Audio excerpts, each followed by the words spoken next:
France Bleu Berry, l'espace détente. L'espace détente avec Christelle Jacob, comme chaque mardi, qui vient nous parler littérature jeunesse. Bonjour Christelle. Bonjour. Auteure et chroniqueuse à la fois, qui vient nous livrer ses coups de cœur.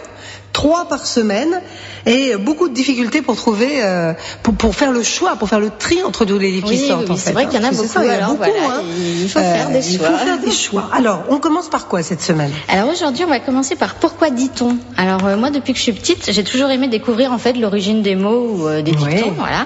Et dans ce livre, en fait, il y a plein de petites histoires qui vont permettre aux enfants de découvrir des proverbes. Donc on va suivre comme ça nos petits héros, Pierre et puis son chien Croquette et le grand-père, qui vont comme ça partir à l'aventure. Et à chaque fois, on va comprendre l'origine d'un proverbe.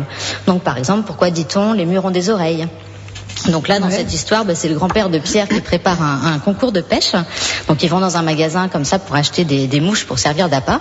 Et puis ils discutent comme ça entre eux, et puis en parlant du meilleur coin dans lequel ils vont aller pour pêcher. Et puis quand ils arrivent à l'endroit dont ils ont parlé, forcément l'endroit est déjà pris, forcément par le vendeur d'appât. Et comme ça, on comprend pourquoi on dit les murs ont des oreilles. Voilà, donc c'est un petit peu comme ça. Il y a plein d'aventures, donc on va apprendre pourquoi on dit mieux vaut tard que jamais, qui s'y frotte s'y pique, il n'y a pas de fumée sans feu. Voilà, tous les dictons que nous on emploie tout le temps, mais que les enfants, pour eux, c'est souvent un petit peu abstrait. Ils ont un petit peu de mal à comprendre. Ils comprennent pas, donc ils apprennent par cœur. Voilà, mais sans savoir ils savent pas à quoi ça correspond. Donc là, c'est l'explication de ces dictons. Donc je trouve ça pas mal. Ça enrichit vraiment, le vocabulaire. C'est pour les grands, ça, ou pour les... Non, à partir de 6 ans, vraiment, on peut le proposer. Donc, avec les personnages, comme dans les sitcoms, il y a Pierre, son chien Croquette, la grand-mère, le grand-père, Théo, Lucie. Voilà, et puis on les suit comme ça à la fin. Les illustrations sont de Véronique Armouette, elles sont très sympas. Très jolies, et donc les textes sont de Joël Rochard et c'est chez Itac Édition. Très bien, c'est un livre assez important déjà. Oui, c'est un joli livre, voilà, un beau cadeau. Un beau cadeau, voilà. Pourquoi dit-on? Deuxième livre, L'arbre à l'envers. Alors là, c'est un roman. Voilà, là c'est un roman, c'est un très très joli roman. Donc l'histoire en fait, elle commence pas très bien parce que c'est l'enterrement du grand-père de notre petit héros Paolo.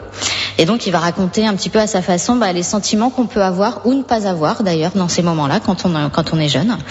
Et tout à coup en plein enterrement, sa maman en plus elle commence à avoir des contractions et elle doit partir à la maternité pour accoucher. Donc là ça commence à faire beaucoup d'émotions déjà pour ce petit bonhomme, mais c'est pas fini puisqu'en fait c'est sa grand-mère qui va le garder en attendant l'heureux événement. Et il va trouver comme ça la porte du bureau de son grand-père ouverte pour la première fois et il va y pénétrer. Et là, il va découvrir un arbre un peu extraordinaire, un arbre à l'envers. Voilà, donc c'est plus symbolique que fantastique en fait. Et grâce à cet arbre, en fait, il va comprendre beaucoup de choses sur la transmission, le souvenir, les liens entre les générations. Voilà, tout à fait. Donc c'est vraiment un très très joli texte, moi je dirais presque philosophique, mais c'est pas du tout une histoire triste. C'est vraiment ce que j'ai aimé donc dans le texte de Pauline Alphen. Donc il est vraiment plus question du bonheur, des souvenirs comme ça, des jolis souvenirs qu'on peut garder après la mort de quelqu'un. Voilà, donc celui-là effectivement je le conseille moi à partir de 9 ans. Oui, parce qu'il faut quand même savoir lire, maîtriser la lecture totalement. Oui, et puis s'intéresser déjà à des sujets. Et puis avoir déjà des sujets nous intéresser à la réflexion, réfléchir sur les choses. Oui. Et donc c'est chez Hachette Jeunesse. Très bien, joli L'Arbre à l'envers, un petit roman très sympa aussi. Et puis le dernier qui est très joli. Alors lui, les illustrations déjà sans avoir lu. Alors là, moi c'est mon gros coup de cœur. Nina veut un animal. Voilà, donc là c'est la petite Nina. En fait, elle rêve un peu comme tous les enfants d'avoir un animal, pour pouvoir lui faire des câlins, lui confier ses secrets.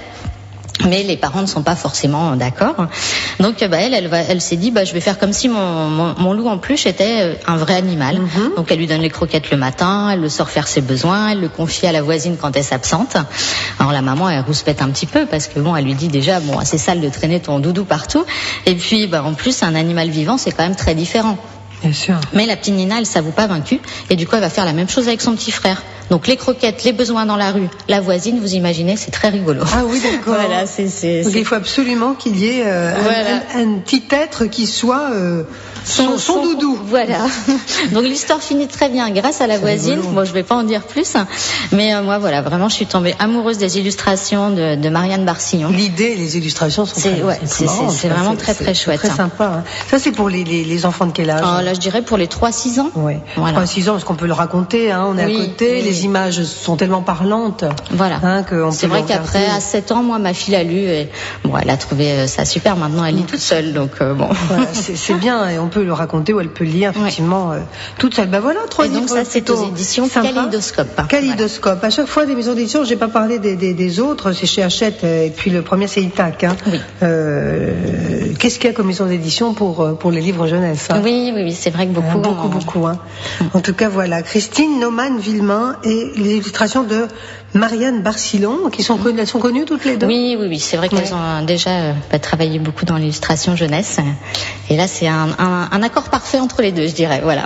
Très bien. En tout cas, belles idées et beaux livres qu'on va pouvoir gagner dans quelques instants, hein, pour les enfants. 3 beaux livres, tout neufs, tout beaux pour Noël. Peut-être, tiens, c'est des idées de cadeaux maintenant. Oui. On les reçoit et on les met dans le papier cadeau direct. Merci beaucoup, Christelle. À mardi. À mardi.